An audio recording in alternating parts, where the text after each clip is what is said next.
Psalm 16 vers 11 sê, U sal my leer om reg te lewe. Daar is niks wat iemand groter blydskap kan gee as om saam met U te wees. U gee altyd vir U kinders die heel beste. Hulle kry die heel mooiste wat die lewe aanbied by U.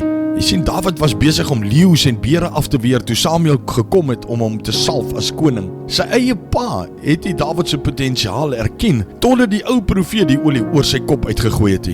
Van die herdersveld af het Dawid na die slagveld gereis. Sy broer het hom woedend beveel om huis toe te gaan, maar Dawid het uitgegaan om eerder 'n reus te konfronteer. Slegs 'n rukkie later het Dawid met sy lewe ontsnap toe koning Saul hom in jaloerse woede probeer doodmaak het. Vir jare het hy en sy magtige manne in grotte en vyandelike gebiede weggekruip om die moorddadige koning te ontwyk. Eers na Saul se dood het Dawid sy regmatige plek as koning van Israel ingeneem. Terwyl Dawid nagedink het oor al die plekke waar hy was en alles wat hy bereik het, het hy pen aan perkament gesit in Psalm 16.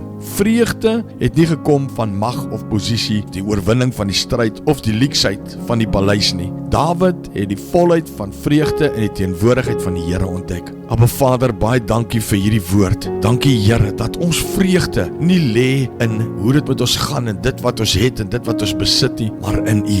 U is ons vreugde. You are our joy. Ons loop vir U, ons prys U en ons eer U net in Jesus se naam. Amen.